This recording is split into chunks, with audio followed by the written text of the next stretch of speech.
Hello everyone. तो last lecture में हमने जो है सर्च इंजन मार्केटिंग के बारे में डिस्कस किया था कि सर्च इंजन मार्केटिंग होती क्या है और किस तरीके से ऑनलाइन एड्स चलते हैं और मेनली सर्च इंजन मार्केटिंग में और सर्च इंजन ऑप्टिमाइजेशन जो होता है उसमें मेनली क्या डिफरेंस होता है। आज हम गूगल एड्स जो कि सर्च इंजन मार्केटिंग का सबसे बड़ा प्लेटफॉर्म है उसके बारे में हम डिस्कस करते हैं। तो गूगल एड जो होता है वो ऑनलाइन एडवर्टाइजिंग प्लेटफॉर्म है बाय द गूगल। जिस तरीके से मैंने लास्ट लेक्चर में बताया था कि हम सर्च इंजन को पैसे पे करते हैं और सर्च इंजन हमारे एड्स को सबसे ऊपर एसईआरपी में शो कर देता है। एसईआरपी क्या होता है? फॉर फ्रंट पेज होता है किसी भी सर्च इंजन का। ठीक है। तो online advertising platform by the Google, तो हम यहाँ पर गूगल को पे करते हैं हमारी वेबसाइट को रैंक कराने के लिए या हमारे ऐड को शो कराने के लिए। ठीक है। गूगल एड एक प्लेटफॉर्म होता है जो कि हेल्प करता है बिजनेसेस को to reach the target customer through the search display YouTube shopping and apps ads. इसे मेनली जो गूगल एड्स होते हैं ना वो मेनली 5 टाइप्स के होते हैं। पहला होता है search ad, display ad, YouTube ad, shopping ad and app promotion app. हम डिफरेंट डिफरेंट जो हमारी ऑडियंस होती है, जो हमारी डिफरेंट डिफरेंट प्लेटफॉर्म्स पे होती है, जो डिफरेंट वेबसाइट पे होती है, जो यूट्यूब पे होती है, जो कि एससीआरपी में देखती है, क्योंकि गूगल प्ले स्टोर में है, तो उनको हम डिफरेंट डिफरेंट तरीके से अलग अलग एप्स चला के और टारगेट करते हैं। तो गूगल ये वही लिखा हुआ है। और इसमें मेन जो मॉडल होता है, केवल यही मॉडल नहीं है, पेपर क्लिक मॉडल होता है जिसमें कोई भी एडवर्टाइजर, कोई भी कस्टमर हमारे वेबसाइट को देखता है तो हमारे पैसे नहीं कटते हैं। हमारे पैसे तब कटते हैं जब वो हमारी वेबसाइट के ऊपर क्लिक करता है। तो एक तरीके का मॉडल होता है। तो ये गूगल एड का पेपर क्लिक जो है वो मेन मॉडल है जिसके ऊपर वो काम करता है। इसके अलावा why the Google ad is important. सबसे बड़ी चीज की गूगल एड इतने ज्यादा इम्पोर्टेंट क्यों है और क्यों ये इतने ज्यादा पॉपुलर है। सबसे पहले मैं आपको ये बता दूं कि टोटल गूगल एड्स जो है हमारा, तो जो हमारा गूगल है उसकी जितनी भी इनकम है, जितनी भी साल भर की इनकम है, जितने भी बिलियंस में, जितने भी जीरोस आप लगा लीजिए, जितनी भी इनकम है, तो उसमें से 70 to 75% जो है वो जो है गूगल गूगल एड से कमाता है। तो जब टोटल इनकम गूगल है कि इतनी ज्यादा है और यदि 70 to 75% गूगल एड्स से कमाता है, तो आप ये सोचिए कि कितना ज्यादा पॉपुलर प्लेटफॉर्म है। और जब गूगल इतना कमा रहा है तो लोग भी कमा रहे होंगे, तभी वो पैसे इन्वेस्ट कर रहे हैं गूगल एड्स में। ठीक है। तो इसकी कुछ खासियत है, क्यों इम्पोर्टेंट है। तो सबसे पहले तो मैसिव रीच। जो अभी करंट का डेटा आया है 2025 का, तो उसके अकॉर्डिंगली गूगल जो है उसमें डेली 8.5 बिलियन सर्चेज होती हैं, मतलब कि अराउंड 85 करोड़ सर्चेज डेली होती हैं। तो आप देखिए कि कितना बड़ा मार्केट है आपके लिए। और यदि आप एड्स रन करते हैं तो कितने ज्यादा लोगों तक आप पहुंच सकते हैं वर्ल्ड वाइड। इसके अलावा हाई आरओआई। आरओआई का फुल फॉर्म होता है रिटर्न ऑन इन्वेस्टमेंट। अब रिटर्न ऑन इन्वेस्टमेंट क्या है? For every 1 rupees spend business earn the average 8 rupees. मतलब कि आप जब 1 रुपए स्पेंड करते हैं तो आप 8,000 रुपए ऑन एन एवरेज कमाते हैं। गूगल इकोनॉमिक इम्पैक्ट रिपोर्ट के हिसाब से, मतलब मान लीजिए कि पूरे वीक में आपने 5,000 रुपए खर्च किए, तो आप उसके बदले में ऑन एन एवरेज 40,000 रुपए उन एड से कमा रहे हैं।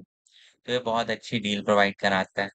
तो इसीलिए इससे हाई रिटर्न ऑन इन्वेस्टमेंट है, इसीलिए लोग ज्यादा इन्वेस्ट करते हैं। इसके अलावा targeting power, location, age, gender, device, interest and keyword, मतलब आप जो है लोगों तक किसी भी मीडियम के थ्रू पहुंच सकते हैं। यदि आप चाहते हैं कि मुझे अपना ऐड केवल दिल्ली में दिखाना है तो आप केवल दिल्ली में दिखा सकते हैं, लोकेशन बेस्ड। यदि आप चाहते हैं कि मेरा ऐड जो है केवल स्टूडेंट्स को दिखे और वो भी 18 से 25 साल या 18 से 34 साल या 35 साल, 44 साल, जिस एज को आप टारगेट करना चाहते हैं कि 18 से 44 साल चले, तो आप उनको भी टारगेट कर सकते हैं। जेंडर, यदि आपका प्रोडक्ट जेंडर स्पेसिफिक है, मान लीजिए फीमेल्स के लिए वॉच बेच रहे हैं आप, तो केवल आपको फीमेल को टारगेट करना है तो वो भी पॉसिबल है इसमें। डिवाइस टारगेटिंग, यदि आप ये चाहते हैं कि मैं केवल आईफोन यूजर्स को टारगेट करूं या मैं एंड्रॉइड यूजर्स को टारगेट करूं, ये सारी फैसिलिटीज जो है वो अवेलेबल है गूगल एड्स में। इंटरेस्ट टारगेटिंग, जो लोग डिजिटल मार्केटिंग में इंटरेस्ट है ऐसे लोगों को मैं टारगेट करूं, तो ये भी पॉसिबल है। कीवर्ड बेस, कि जो लोग केक को ऑनलाइन सर्च कर रहे हैं उनको मेरा ऐड दिखाना है। या फिर जो लोग digital marketing course in Delhi search कर रहे हैं तो उनको मेरा ऐड दिखाना है, तो इस तरह की कीवर्ड टारगेटिंग भी पॉसिबल होती है गूगल ऐड में। तो हम बहुत स्पेसिफिक ऑडियंस तक गूगल ऐड के थ्रू पहुंच सकते हैं, इसलिए ये ऐड जो है वो इतना ज़्यादा इम्पोर्टेंट है।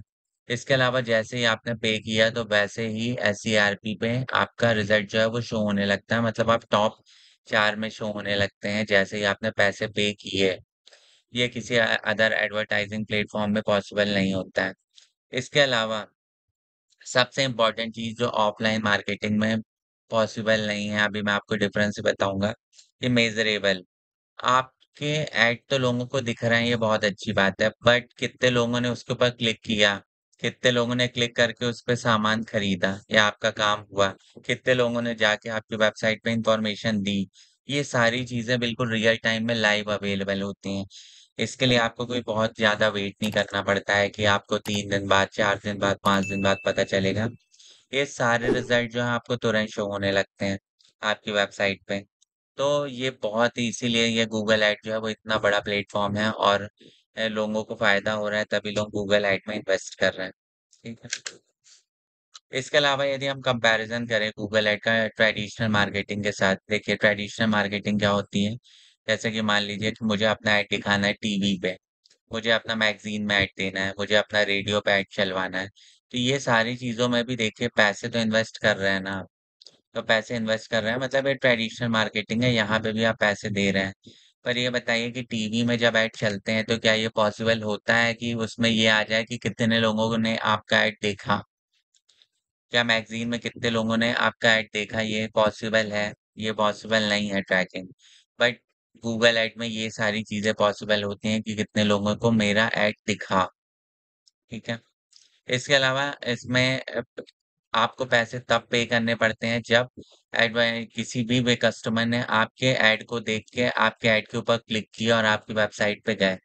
पर ट्रेडिशनल मार्केटिंग में ऐसा नहीं है, आपको पैसे देने ही पड़ेंगे कि मुझे मैगजीन में दिखाना है तो मुझे 10,000 रुपये पे करने पड़ेंगे, मुझे न्यूज़पेपर में दिखाना है तो 10-15 हज़ार रुपये पे करने पड़ेंगे।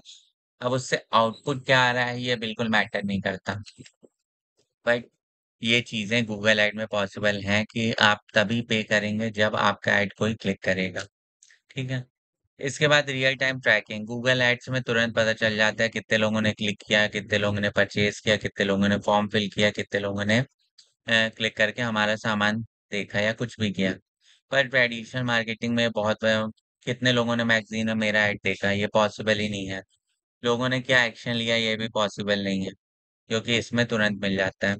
इसके अलावा हाई टारगेटेड ऑडियंस, जो गूगल ऐड में ऑडियंस होती है उसमें हम केवल स्पेसिफिक ऑडियंस तक पहुंच सकते हैं कि दिल्ली रीजन में कितने लोग करेंटली केक ऑनलाइन सर्च कर रहे हैं। जो लोग सर्च कर रहे हैं स्पेसिफिकली मेरा ऐड केवल उन्हीं को दिखेगा जो कि एग्जैक्टली चीजें तुरंत इन मार्केट सर्च कर रहे हैं, क्योंकि मार्केट में बैठ बैठ के सर्च कर रहे हैं। पर ट्रेडिशनल मार्केटिंग में ये बिल्कुल पॉसिबल नहीं होता है कि कितने लोग जो है मैं स्पेसिफिक ऑडियंस तक पहुंचूं। मैं उन लोगों को भी अपना ऐड दिखा रहा हूं जो कि इंटरेस्टेड नहीं है, और जो इंटरेस्टेड हैं वो भी कन्वर्ट हो रहे हैं कि नहीं हो रहे हैं ये भी मुझे नहीं पता चल रहा है। ठीक है। तो ये चीजें गूगल ऐड में पॉसिबल है कि मैं स्पेसिफिकली टारगेट कर सकता हूँ कि जो लोग इंटरेस्टेड है डिजिटल मार्केटिंग में, मैं केवल उन्हीं को अपना ऐड दिखाऊं, पर ये चीज ट्रेडिशनल में पॉसिबल नहीं है। इसके अलावा जैसे मैंने ऐड रन किया मेरा रिजल्ट जो है वो शो होने लगता है लोगों को, और वो भी इंटरेस्टेड लोगों को शो होता है, और मुझे तुरंत उसका रिजल्ट पता चलता है। पर ट्रेडिशनल मार्केटिंग में ये बिल्कुल पॉसिबल नहीं है कि मेरा ऐड जो है वो कितने लोग देख रहे हैं ये मैं उनको शो करूं। ठीक है। तो ये मेन डिफरेंस होता है Google ad and traditional marketing में। इसके अलावा मेरा ऐड जो है वो दिखता कहाँ कहाँ पे, तो मेरा जो ऐड है वो सर्च ऐड जो है वो दिखता है। सर्च ऐड क्या होते हैं ये मैं अभी आपको प्रैक्टिकली करके दिखाऊंगा कि किन एड्स को सर्च ऐड कहा जाता है, किनको डिस्प्ले कहा जाता है, किनको यूट्यूब ऐड कहा जाता है, shopping and and app promotion add. पर ये दिखते कहाँ कहाँ पे हैं? तो जो हमारा सर्च ऐड है वो गूगल के सर्च रिजल्ट HCRP में जो रिजल्ट दिखते हैं उनको हम गूगल के सर्च रेट्स कहते हैं। ठीक है।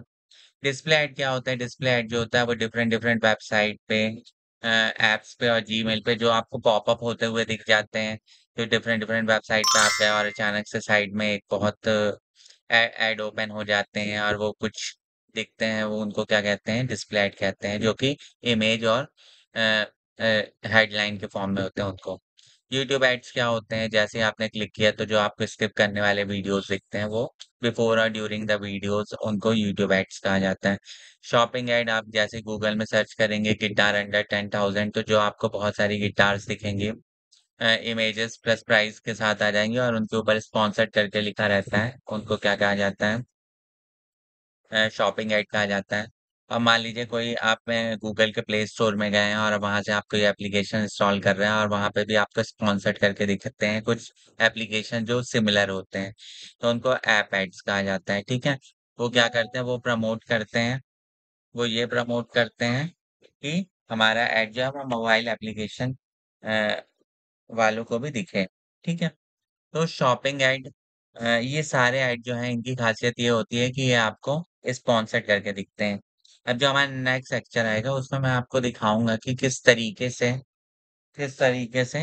हमारे जो एड्स हैं वो शो होते हैं डिफरेंट डिफरेंट प्लेटफॉर्म्स पे।